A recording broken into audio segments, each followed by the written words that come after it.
Micro Teaching Febriadita Rosalina. Assalamualaikum warahmatullahi wabarakatuh. Selamat pagi anak-anak.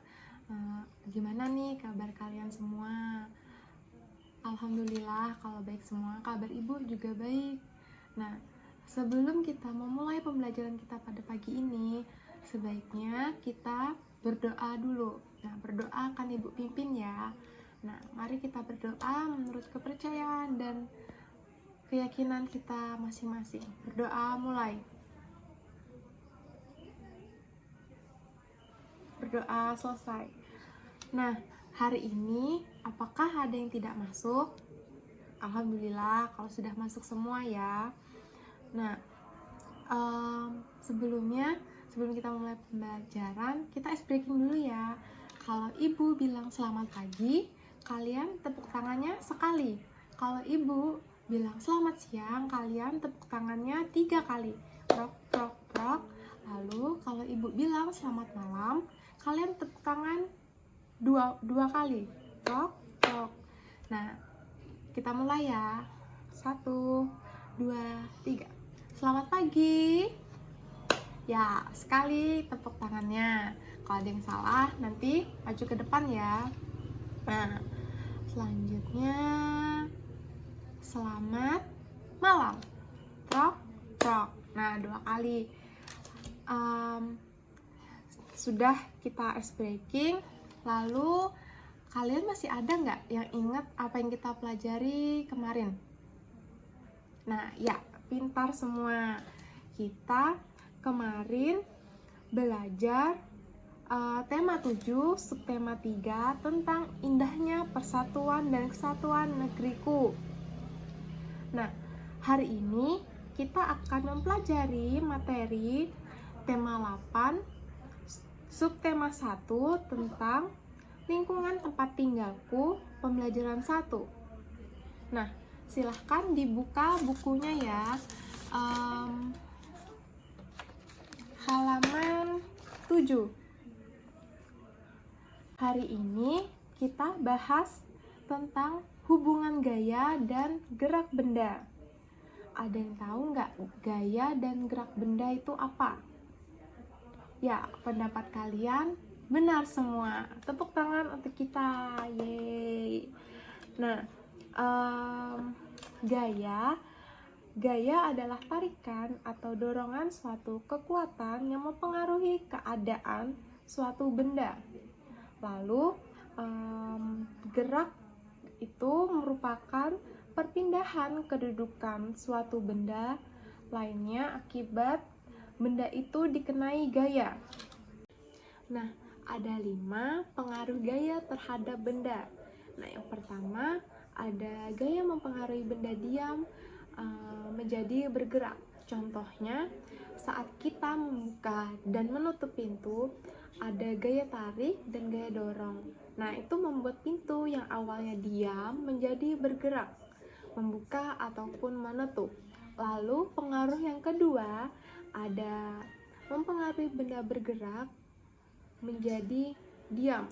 Nah, contohnya, bus yang awalnya melaju kemudian berhenti saat akan ada penumpang yang naik ataupun turun. Nah, ini karena pengemudi melakukan gaya menginjak rem sehingga bus melambat kemudian berhenti. Nah, yang pengaruh ketiga, gaya mempengaruhi bentuk benda. Contohnya, dalam kehidupan sehari-hari, saat bermain plastisin ataupun karet, kita memberikan gaya dengan menekan plastisin ataupun karet sehingga bentuknya bisa berubah. Nah, anak-anak, kalian tahu nggak? Ternyata jenis gaya itu ada banyak. Nah, yang pertama ada gaya otot.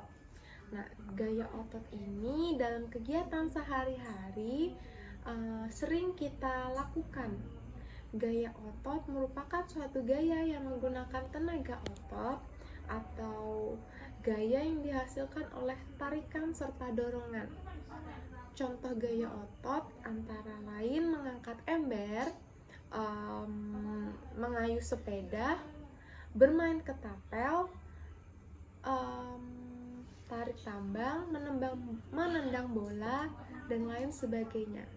Kalau tidak ada gaya otot, kita tidak bisa menimba air, karena saat kita menimba air, kita menggunakan tenaga otot untuk menarik timbanya itu.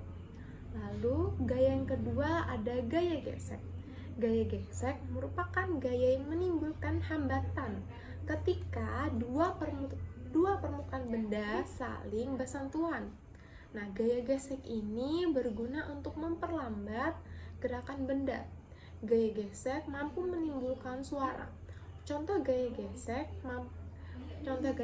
antara lain saat kita mengasah pisau, mendorong kardus, serta antara rem sepeda dengan roda sepeda. Pastikan bunyinya cit seperti itu. Nah, kita mendorong meja itu pun kita sudah melakukan gaya gesek. Nah, lalu yang ketiga ada gaya magnet. Nah, gaya magnet ini merupakan gaya yang terjadi karena adanya muatan listrik. Nah, misalnya pasir akan menempel pada magnet jika didekatkan. Besi akan menempel pada magnet. Lalu pintu kulkas juga memanfaatkan gaya magnet. Nah, saat kita praktekkan, kita membuka pintu kulkas, pasti saat kita tutup dia akan langsung menarik. Nah, di situ di pintu kulkas itu ada gaya magnetnya, ada magnet. Nah, lalu gaya yang keempat ada gaya pegas. Nah, gaya pegas ini salah satu jenis gaya sentuh yang dihasilkan oleh pegas atau benda elastis lainnya. Sumber gaya berasal dari benda elastis yang kita lepaskan. Contohnya, nah kita buat media pembelajarannya secara sederhana ya. Ini ibu menggunakan pulpen, lalu ada karet. Kita buat seperti ketapel. Nah, ini saat kita tarik, kita melakukan gaya pegas. Jadi semakin kita kuat menariknya, maka lemparan atau gaya yang kita lepaskan itu semakin kuat. Jadi misalnya ada benda yang kita taruh sini, lalu kita tarik, itu pun akan terlempar sangat jauh. Nah, itu yang namanya gaya pegas. Lalu gaya yang terakhir ada gaya gravitasi. Nah, gaya gravitasi ini sering kita sebut juga gaya tarik bumi. Gaya gravitasi adalah gaya tarik-menarik pada semua partikel yang memiliki massa di alam semesta. Misalnya, benda yang dilempar ke atas akan kembali. Lalu ada misalnya buah mangga jatuh, pasti akan langsung jatuhnya ke bawah. Nah, karena kita memiliki massa, maka kita tidak melayang-layang. Nah, apa sih resikonya jika tidak ada gaya gravitasi di bumi ini? Pasti semua benda akan melayang-layang. Nah, jadi kita bersyukur karena ada gaya gravitasi. Kita bisa beraktivitas. Nah, anak-anak, karena ibu sudah menjelaskan materi, adakah anak-anak yang masih belum paham? Bisa ditanyakan ke ibu. Nah, karena diam semua, sepertinya tidak ada yang ditanyakan dan sudah pada paham semua ya. Nah, lalu kita akan membahas hubungan gaya dan gerak saat bermain ketapel ataupun menimba air dan membuat gerabah. Nah, hubungan yang pertama, bermain ketapel. Nah, jadi saat kita bermain ketapel, kita menggunakan gaya otot untuk menarik karet ketapel. Kemudian ada gaya pegas dari karet yang dilepaskan sehingga karet bisa bergerak. Gaya itu membuat benda yang diletakkan pada karet yang awalnya diam menjadi bergerak. Yang kedua, menimba air. Nah, saat kita menimba air, kita menggunakan gaya otot untuk menarik ember berisi air dari dalam sumur. Nah, dari gaya tarik ini, ember yang awalnya diam jadi bergerak ke atas. Nah, contoh ketiga, membuat gerabah. Nah, saat membuat gerabah, kita menggunakan gaya otot untuk menekan tanah liat dan gaya gesek yang terjadi saat tangan bergesekan dengan tanah liat. Dari gaya yang dilakukan, tanah liat menjadi berubah bentuknya menjadi bentuk gerabah yang diinginkan. Karena sudah paham, kita akan mencoba sebuah gaya. Nah, jadi Kak Ibu ingin kalian berdiskusi dengan teman sebangku kalian tentang mendorong meja. Kalian mendorong meja, kemudian gaya apa sih yang dihasilkan dari mendorong meja itu? Kemudian hasilnya kalian kumpulkan ke ibu ya. Nah, sudah selesai semua ya. Nah, karena waktu kita sudah hampir habis, ibu akan memberikan PR untuk kalian. Nah, kalian buka halaman 8, di situ ada uji pembelajaran 1. Nah, ada 5 soal ya, tolong kalian kerjakan. Pertemuan selanjutnya dikumpul dan akan kita bahas lagi.